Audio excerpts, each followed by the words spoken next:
As I near the end of my high school career, I realized that I've learned a lot of things the past 18 years.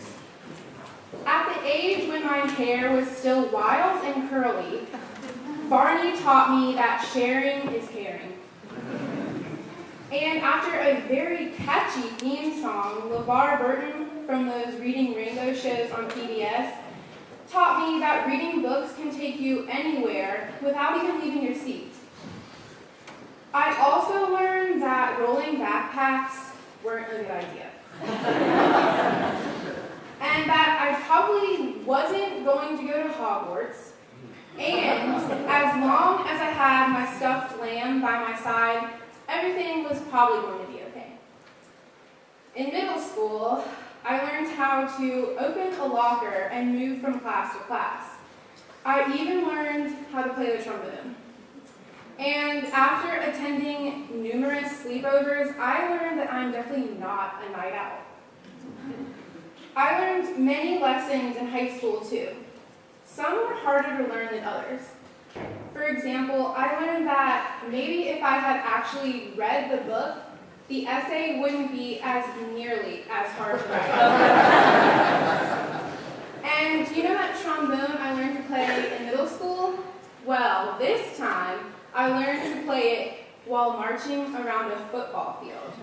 Pretty cool, right? I also learned during this time that if your heart feels a little broken, the best way to feel better is to grab your mom and your best friend and just hug it out. Speaking of friends, I've learned that when you found the right ones, they are with you even when you're at your worst.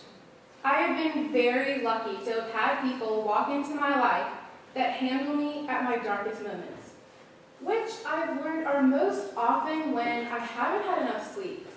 Sorry about that. But let's see, what else have I learned? Well, there was something in government class about the Electoral College, but I'm still trying to figure that out now. When I think about all these things that I've learned, I also reflect on what I've learned here at Covenant. Covenant has been a huge part of my years growing up, and it's been a constant home away from home for the entire time. I remember playing on the playground until it was dark on Wednesday nights, and sitting in the front row on Sundays, and acting in Miss Ford's charismatic Christmas plays, in which I think I played every character by now. And then being quizzed by Bob and Dusty on the books of the Bible before we took the next step as confirmands. And let's not forget being spoiled by the incredible senior high Sunday school teachers who brought us breakfast every Sunday morning. You can't beat service like that. But in all seriousness, I have learned things at Covenant that I will never forget, especially as I take on the new, unknown challenges of life after high school. I learned that no matter who you are, you will find acceptance here. And that if you've fallen on hard times, there's always a helping hand or a shoulder to cry on here, in the form of any number of lovely Covenant women, casserole in hand. What I mean to say is, God works through this congregation every day. The people here at Covenant truly feel like a family. Our verse in youth group this year says, be strong and courageous, which is all well and good, but I mean, I'm going to college next year, right? I'm leaving grown-up behind, my parents, my friends, and I'm starting over. But at those times when I'm scared or anxious or homesick, and it seems like too difficult a task to be strong and courageous, I'll remember the smiling faces, warm hugs, and strong support I've had all these years at Covenant.